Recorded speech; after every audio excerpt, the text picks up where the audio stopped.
লম্বা একটা অপেক্ষার পর আগামীকালকে অস্ট্রেলিয়ার বিপক্ষে আমাদের ওয়ানডে সিরিজ শুরু হচ্ছে।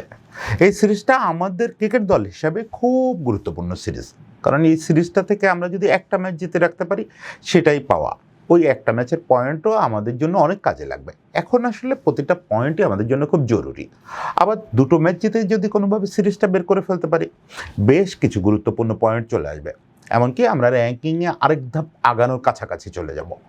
কিন্তু এই সিরিজটা একটা মানুষের জন্য এর চেয়েও খুব গুরুত্বপূর্ণ ব্যাপার।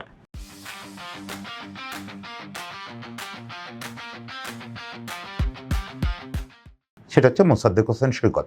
সেও অনেক দিন পরে জাতীয় দলের ডাক পেল। এর ভেতরে ব্যক্তিগত জীবনের বিপর্যয়, ফর্মহীনতা, ইনজুরি এবং নির্বাচকদের খামখেয়ালি সব কিছু মিলায় লম্বা একটা সময় ছেলেটার জীবন থেকে চলে গেছে। একটা সময় যে ছেলেটাকে নিয়ে স্বপ্ন দেখা হচ্ছিল যে এই ছেলেটা হয়তো বাংলাদেশের ভবিষ্যৎ, একটা দুটো সেরকম ঝলক দেখাইছেও, কিন্তু সেই ছেলেটা স্রোতের অনেকটা বাইরে চলে গেছিল। আবার আসছে জাতীয় দলে এবং মোটামুটি খুব অঘটন না ঘটলে এই সিরিজটা খেলেও ফেলবে। না খেলার তেমন কোনো কারণ নাই। সৈকতের জন্য এটা সম্ভবত নিজেকে শেষবারের মতো ওই জায়গাটা স্থায়ী করার। আমি বলতেছি না যে এটা শেষবারের মতো দেখানোর সুযোগ, শেষবারের মতো স্থায়ী করার সুযোগ। এটা স্থায়ী করতে পারলে আরো লম্বা একটা সময়, বাচ্চা মানুষ তো এরা, এমন না যে বুড়ো হয়ে গেছে, লম্বা একটা সময় সার্ভিস দিতে পারবে। দেখেন, সৈকত আমাদের ক্রিকেটের, এই ক্রিকেট ফ্রাটার্নিটির একটা ড্রিম বয় বলতে পারেন। সৈকতের বাবা একজন স্কাউট, ক্রিকেট স্কাউট ময়মনসিংহের। উনি নিজে হাতে করে শত শত বাচ্চা রেডি করে ঢাকায় পাঠাচ্ছেন যে এই ছেলেগুলো ন্যাশনাল পর্যায়ে খেলবে, ইন্টারন্যাশনাল খেলবে। একটা স্বপ্ন ছিল যে ওনার ছেলে 3টা ইন্টারন্যাশনাল খেলবে বাংলাদেশ জাতীয় দলের হয়ে। সৈকত, সান, মুন, 3 ভাই। সৈকতকে উনি দেখে যেতে পারছেন যে সৈকত ন্যাশনাল পর্যায়ে অন্তত ভালো করতেছে।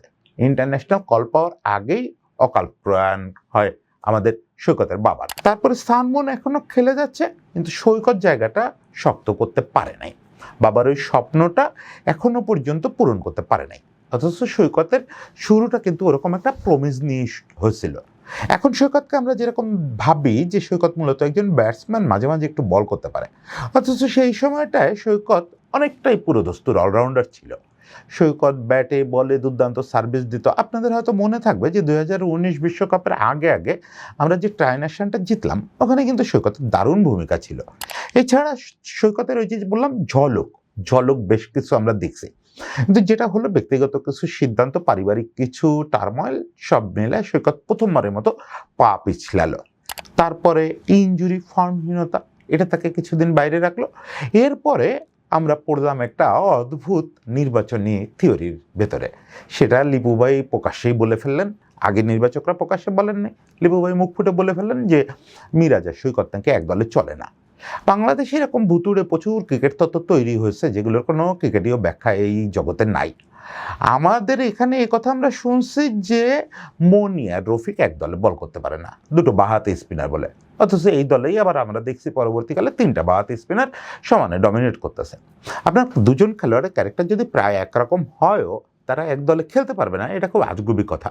হ্যাঁ, শেনওয়ান আর ম্যাকগিল হলে আলাদা ব্যাপার, যে সব জায়গায় আপনি 2টা লেগ স্পিনার খেলানোর মতো পরিস্থিতি পাবেন না। সৈকত আর মিরাজ মোটেও তা না। দুজনই ডান হাতে বল করে, দুজনই একটু ব্যাট করতে পারে, তার মানে দুজন একে অন্যের কপি না। একে অন্যের কপি হলেও আমাদের দরকার। এখন থিওরিটিক্যালি 2023-এ যখন সাকিবের ওয়ানডে ক্যারিয়ারটা শেষ হয়ে গেল, মানে আমাদের টেকনিক্যালি শেষ হয়ে গেল, তো তারপর থেকে আমাদের সৈকত এবং মিরাজ দুজনকে দলে দরকার ছিল। কারণ ওরা একজন আরেকজনের কার্বন কপি না। যদি কার্বন কপি হতো তাও হয়তো আমি বলতাম, সেটা অন্যভাবে বলতাম। কিন্তু এখন যেহেতু ওরা একে অপরকে কমপ্লিমেন্ট করে, একজন আরেকজনের পরিপূরক, ফলে ওদেরকে অবশ্যই দরকার। আমাদের একটা সাকিব ছিল, একটা সাকিব থাকার যেটা সুবিধা, আমরা ওই সময় আমাদের নির্বাচকরা, আমাদের ক্যাপ্টেন বারবার বলতেন যে একটা সাকিব থাকলে কি হয়, আমরা একটা 12 জনের দল নিয়ে খেলতে পারি, সবসময় একটা বাড়তি বোলার বা বাড়তি ব্যাটসম্যান খেলাতে পারি। এটা আমাদের ক্যাপ্টেনের বিলাসিতা। চাইলে একটা বোলার বেশি বা চাইলে একটা ব্যাটসম্যান বেশি আমরা খেলাতে পারি। কারণ সাকিব একাধারে আমাদের টপ মিডলের ব্যাটসম্যান, একাধারে 10 ওভার বল করা বোলার। এরকম কম্বিনেশন তো পৃথিবীর ইতিহাসে খুব বেশি নাই। পৃথিবীর ইতিহাসে খুব বেশি নাই যে আপনার দলে সেরা বোলার এবং সেরা ব্যাটসম্যান। যত বড় অলরাউন্ডার আপনি বলেন, স্যার গ্যারি সোবার্স তো তা ছিলেন না। স্যার গ্যারি সোবার্সেরও বোলিংয়ের উপরে অত বেশি ভরসা ওয়েস্ট ইন্ডিজকে করতে হতো না। এইটাই বাস্তবতা।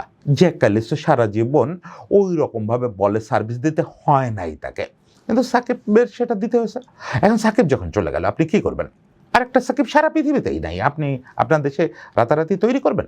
ওটা কমপ্লিমেন্টারি রোল দিয়ে ম্যানেজ করতে হয়, এবং সেই জন্য আপনার সেরা অপশন হচ্ছে সৈকত এবং মিরাজকে একসঙ্গে দলে রাখা। মিরাজের বোলিংটা দুর্দান্ত, সে তো ওয়ানডেতেও দারুণভাবে ফিরে আসছে লাস্ট দুটো সিরিজে। ব্যাটিংটা হ্যাঁ ব্যাট দিয়ে সে আমাদের কিছু ম্যাচটা জিতেছে, স্টিল যথেষ্ট বিনয়ের সঙ্গে বলতে হয় তার ব্যাটিং ওই রকম না।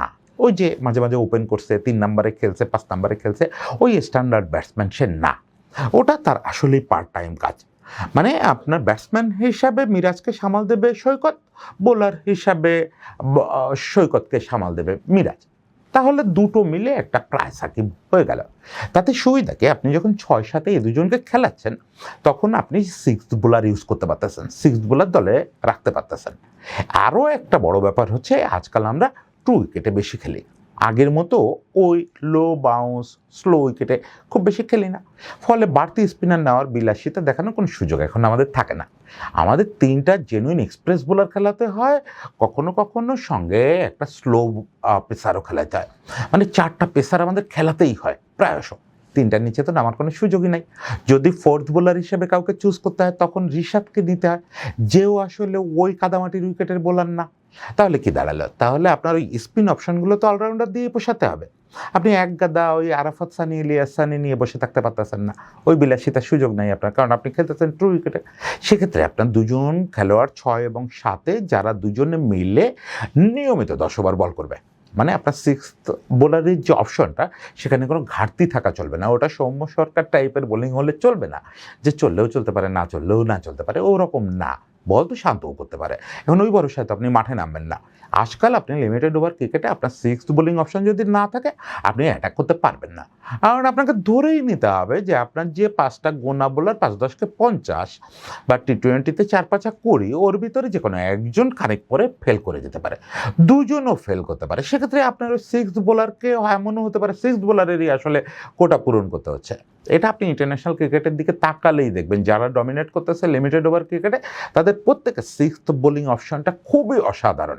এবং 6th বোলিং অপশনটা আপনার ভালো রাখতে গেলে আসলে মিরাজ সৈকতের মতো দুজন অলরাউন্ডার, স্পিনিং অলরাউন্ডার আমাদের খুব জরুরি। কারণ অলরেডি আমাদের একটা দুর্দান্ত পেস সেট আপ দাঁড়ায় গেছে, ওখানে আমি হাত দিয়ে কাউকে টুইক করতে পারবো না। আমি বলতে পারবো না যে আপনি নাহিদ রানাকে বসায় দিয়ে একটা সেমি অলরাউন্ডার হিসাবে সাইফুদ্দিনের নামায় দেন, ওইখানে আমি ব্যাটে একটু রান চাই না, ওই দুষ্টুমি করার কোনো রকম সুযোগ নেই। ফলে যেটুকু যা 6-7-এ আমার দুটো স্পিনিং অলরাউন্ডার নিয়ে করতে হবে, একটা ব্যাটিং অলরাউন্ডার হবে, একটা স্পিনিং অলরাউন্ডার। ফলে এখানে সৈকতের জন্য অসাধারণ একটা সুযোগ 6 নম্বর পজিশনটা নিজের করে নেওয়ার। এটা তার জন্য বিরাট একটা গুরুত্বপূর্ণ সময়ে এসে দাঁড়াচ্ছে অস্ট্রেলিয়ার বিপক্ষে সিরিজটা। এবং এটা আরও গুরুত্বপূর্ণ হবে এই কারণে যে উইকেটটা তার খুব পছন্দ হবে। সে একটু গ্রিপ করে, এরকম উইকেটে ভালো ব্যাট করে, শুধু ফেয়ার উইকেটে ভালো ব্যাট করে তা না, একটু গ্রিপ করলেও ভালো ব্যাট করে। এই যে উইকেটটা বানানো হবে অস্ট্রেলিয়ার বিপক্ষে, এই উইকেটটা একেবারে পাকিস্তানের বিপক্ষে আমরা যেরকম উইকেটে খেলছি বা নিউজিল্যান্ডের বিপক্ষে পরের দুটো ওয়ানডে যেরকম উইকেটে খেলছি ওরকম হবে না। বল বেশ একটু টার্ন বা গ্রিপ করবে, এটা পরের দিকে। ফলে এখানে সৈকত ভালো করার কথা। এখন সৈকত ভালো না করলে কি হবে?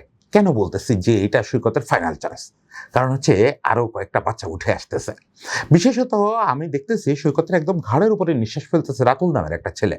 এই ছেলেটা এই অফ স্পিনিং অলরাউন্ডার বা ওই ব্যাটে বলের জায়গাটা নেওয়ার জন্য কিন্তু একেবারে আকুপাকু করতেছে। ফলে এই মুহূর্তে মিরাজ এবং সৈকত দুজনেই, শুধু সৈকতকে ভয় দিচ্ছে তা না, মিরাজেরও ভয় পাওয়া উচিত যে রাতুলরা উঠে আসতেছে। একা রাতুল না, এরকম কয়েকটা বাচ্চা আছে যারা এই জিনিসটা বুঝে গেছে যে শুধু ফিঙ্গার স্পিন দিয়ে আধুনিক ক্রিকেটে টেকা যাবে না, সঙ্গে আমার ব্যাটিংটাও লাগবে। আবার এই লোয়ার মিডল অর্ডারে ব্যাট করে এরকম ব্যাটসম্যানরা বুঝে গেছে যে শুধু ওই লোয়ার মিডল অর্ডারে ব্যাটিংয়ের জন্য আমাকে লিমিটেড ওভার ক্রিকেটে কেউ নেবে না, সঙ্গে একটু আঙ্গুল ঘুরানো লাগবে। এই যে ব্যাপারটা বুঝে গেছে কয়েকটা বাচ্চা, এরা কিন্তু নিঃশ্বাস ফেলতেছে। এখন সৈকত ব্যাপারটা চ্যালেঞ্জ হিসাবে নেন। মিরাজের 1 বছর আগে মাত্র আপনার অভিষেক, মিরাজ 120-এর উপরে ওয়ানডে খেলে ফেলছে, আপনার ওয়ানডে সংখ্যা মাত্র 47, মানে মিরাজের 3 ভাগের 1 ভাগ। এই পুরো ব্যাপারটার জন্য আপনি নির্বাচকদের দায় দিতে পারেন, ইনজুরিকে দায় দিতে পারেন, ভাগ্যকে দায় দিতে পারেন, নিজেরও একটু হয়তো দায় আছে না, সেটা নিজেকে জিজ্ঞেস করে সেই টাইমটা সংশোধন করেন, সামনে সময় আছে। এই চ্যালেঞ্জটা নিয়ে নিতে পারলে, অস্ট্রেলিয়ার বিপক্ষে সিরিজে কিছু একটা করে দেখাতে পারলে আপনি চ্যালেঞ্জটা অনেক দূর আগায় যাবেন এবং আপনার সময় আছে লম্বা সময় ধরে এই সার্ভিসটা দেওয়ার। সৈকত রাতুল যেই ভালো করুক সেটাই আমাদের জন্য ভালো কথা, বাংলাদেশের জন্য ভালো কথা, কিন্তু আপাতত সৈকত ভালো করলে ভালো লাগবে, কারণ সৈকতের বাবার ওই স্বপ্নটা পূরণ হবে। সৈকতের বাবা যে স্বপ্নটা দেখছিলেন যে দীর্ঘমেয়াদে আমার ছেলেটা ক্রিকেটকে সার্ভিস দেবে, সেটা সত্যি হবে। সৈকতের জন্য অনেক শুভেচ্ছা থাকলেও সে যেন এই সুযোগটা কাজে লাগাতে পারে।